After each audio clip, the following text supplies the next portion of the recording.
A couple of days ago, I went to the movie theater and I watched the movie called Joker. Jackuin Phoenix plays the main role, Arthur, who's a joker. He goes to hospitals and he plays as a clown. He goes to various different functions and plays as a clown.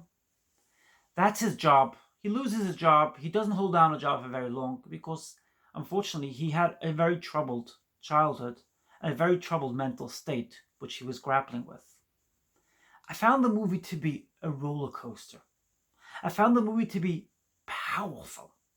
It gave a very clear illustration as to what it is the person with narc tendencies grapples with.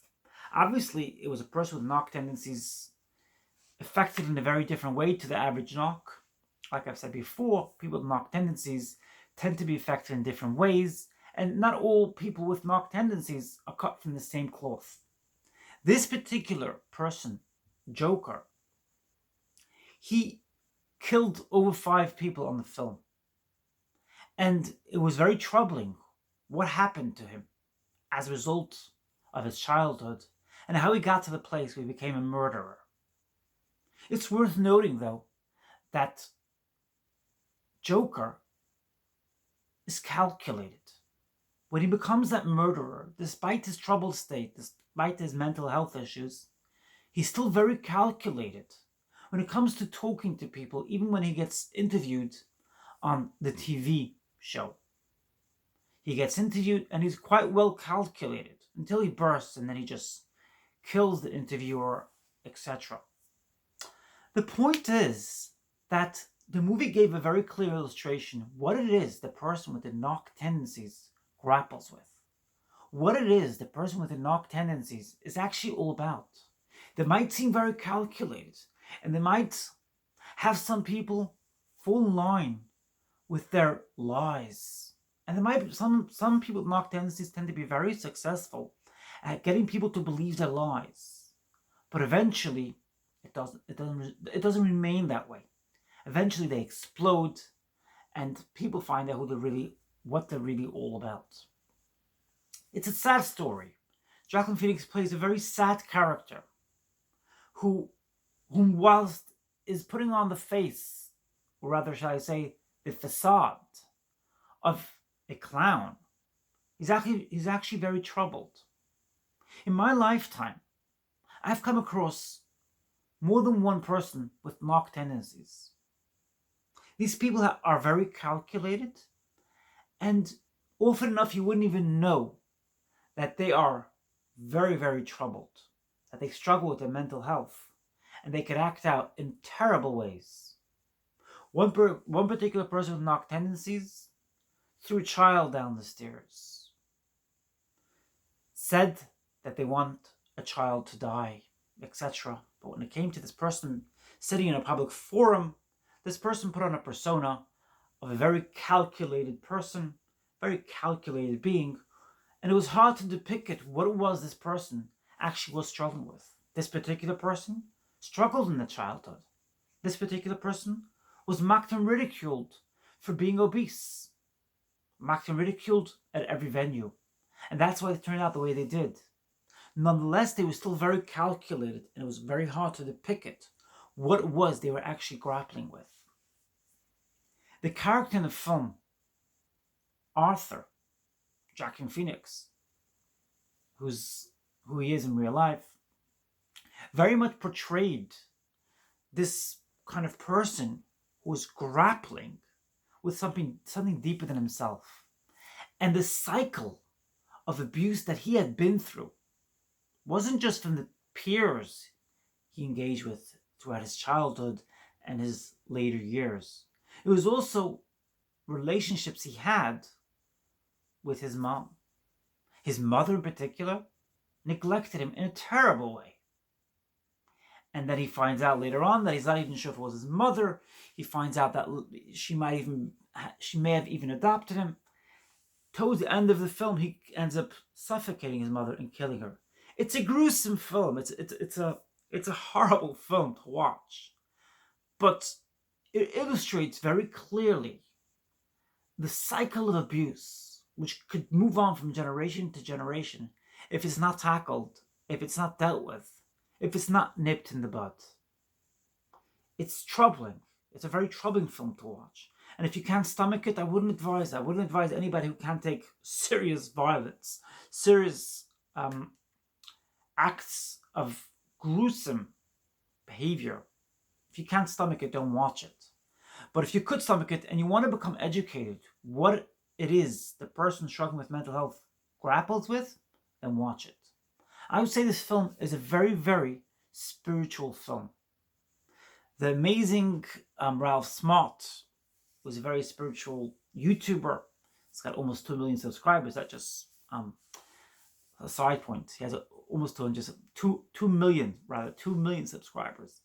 And he is very much a person who's on a spiritual journey, on a high spiritual journey. And he watched the film and he actually talks about different elements of the film. But he doesn't actually talk about these particular points which I'm brushing with today, which I'm engaging and talking about today, and what I'm illustrating in this video. I really found the film to be a spiritual film, firstly because it takes you back to a period when nobody had cell phones and nobody had today's gadgets, so you could see a world which had certain element of functionality which was in some way better than the world that we have today. And you also see in the film what it is, the mask that a lot of society places on themselves. And the demonstrations, the political demonstrations which happen in the film also illustrate that mask which society at large is really struggling with and is all bubbling beneath the surface. All the clowns on the train, on the subway, it was all very familiar for me because I grew up in that area, in that neighborhood. I grew up in Brooklyn and I travel a lot to Manhattan on the subway. So I really, really connected with a lot of the scenes because I grew up there, because I grew up in that neighborhood, and it was very, very real to me.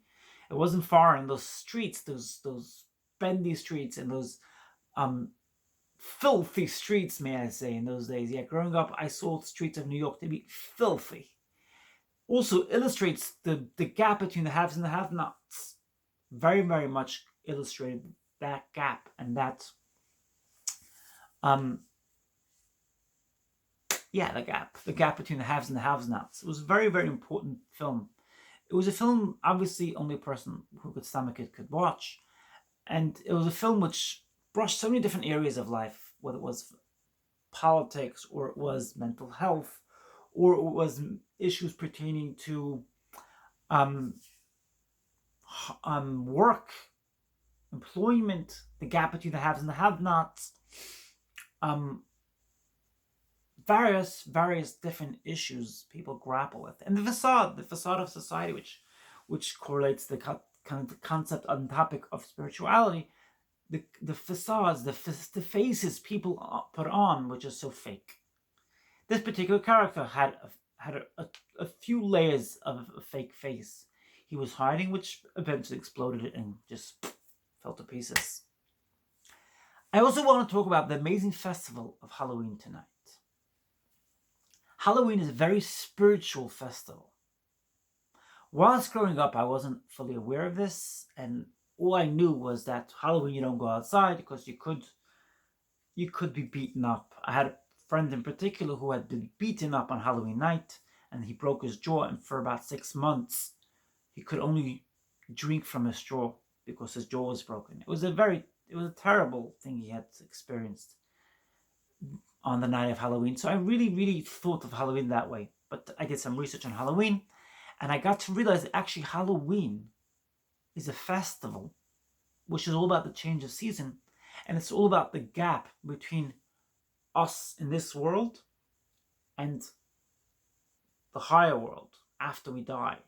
After we die, a lot of people don't go right away to the higher world. They remain as ghosts, and that's what it is, Halloween.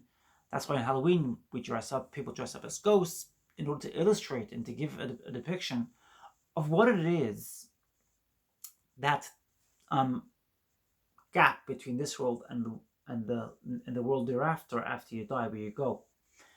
It's also an illustration of the change of seasons, and it's an illustration of emotions coming out when seasons change, because people are dealing with certain changes and how they deal with it, which is very, very much a spiritual paradigm, very much spiritually connecting, and very much a godly issue. God changes the seasons through the universe, and it is that means of grappling with that change, which a lot of us grapple with when the season changes. There are many other very interesting topics which correlate and relate to the amazing festival of Halloween. I will get into them. I must say that a lot of the candy being handed out has been very tempting, and it took me a few times to, like, I've been through stores a couple of times and I was really tempted for candy being so cheap. I was so tempted to eat. A few times I piled up a cup of candy and I put it back. I said, no, not for me. I'm not going to destroy my teeth for a bit of sweetness and a bit of fun. Not worth my while. I'm glad I did that. I'm glad I was able to be strong and withstand that temptation. That's today's amazing, fascinating video about the amazing film Joker and about the amazing spiritual festival coming up, Halloween. If you have any thoughts or comments, please leave your thoughts and comments in the comment section down below. I'm so grateful for the great feedback so many of you have been sharing with me over here the last few days. If you enjoyed my video, like it. Smash that like button. Thumbs up and like the video. And please feel free to share this video with your friends, family, and acquaintances, and whoever you like. If you haven't subscribed yet, subscribe now and press the bell notification right next to the subscribe button. I love you so much and look forward to seeing you in my next video. I love you.